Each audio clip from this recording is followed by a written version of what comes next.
ये बात है त्रेता युग की। वन गमन के बाद श्री राम यूपी के अयोध्या से निकलकर बिहार के रास्ते होते हुए जंगलों में भटक रहे थे। उन्हें 14 साल का लंबा वक्त जंगल में गुजारना था, इसीलिए कुटिया बनाते उसमें रात गुजारते चले जा रहे थे। जब वो बिहार के गया जिले में पहुंचे तो उन्हें एक दुखद समाचार प्राप्त हुआ। उन्हें पता चला कि राम राम कहते हुए राजा दशरथ ने अपने प्राण त्याग दिए हैं। राजा दशरथ आखिरी वक्त में भी यही चाहते थे कि हमारा प्रिय राम लौट आए, लेकिन श्री राम माता कैकेयी के मांगे वरदान के कारण वापस नहीं लौट सके थे। पिता के निधन का समाचार सुनते ही श्री राम भावुक हुए, लेकिन राज्य वापस नहीं लौट सकने के कारण उन्होंने वही श्राद्ध करने का विचार बनाया। उधर अयोध्या में भरत विधि विधान से श्राद्ध की तैयारी कर रहे थे और इधर श्री राम एक वनवासी की भांति जितना बन सके उतना करने को तैयार थे, क्योंकि पिता की मौत के बाद बड़े बेटे का ये कर्तव्य होता है कि वो पिंडदान जरूर करे।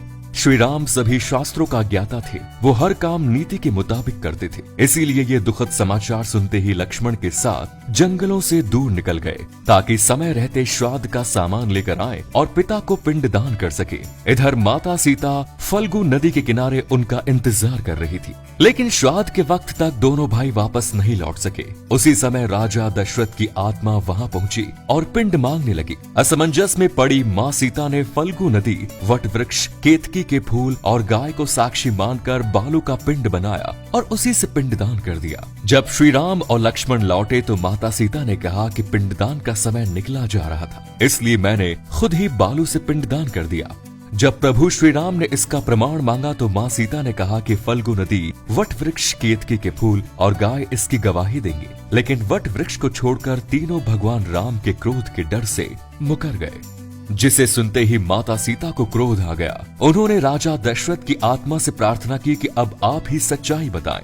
तब दशरथ ने कहा, हे राम, तुम्हें काफी देर हो चुकी थी, सीता ने ही मेरा पिंडदान किया। इतना सुनते ही श्री राम आश्चर्यचकित रह गए और माता सीता ने तीनों को श्राप दे दिया। फल्गु नदी को कहा कि तू सिर्फ नाम की नदी रहेगी, इसीलिए आज भी आप इस नदी को जमीन के अंदर ही बहते हुए देखेंगे। और मित्रों, ये तस्वीरें उसी नदी की हैं जिसके किनारे बिहार का गया जिला बसा हुआ है।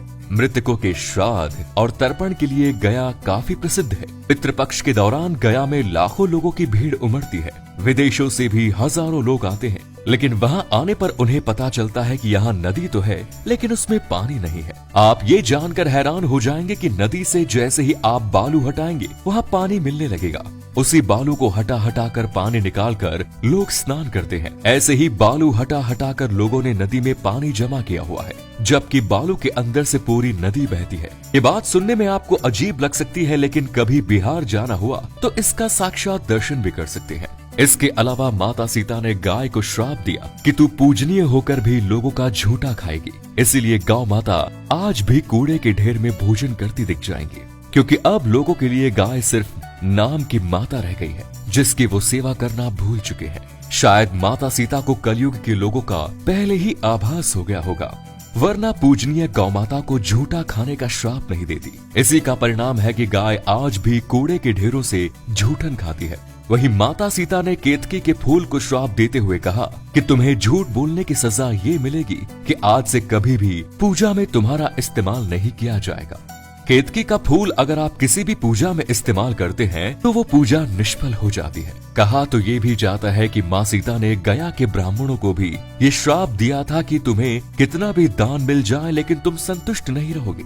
इसीलिए गया श्राद्ध करने वालों की अक्सर ये शिकायत रहती है कि हमने वहाँ ब्राह्मणों को दिल खोल कर दान किया, लेकिन वो संतुष्ट नहीं हुए। यानी ये 5 लोग माता सीता के श्राप की वजह से हजारों साल बाद भी उद्धार नहीं पा सके। अब इनका उद्धार शायद तभी होगा जब धरती से कलयुग का अंत होगा और सतयुग की स्थापना होगी।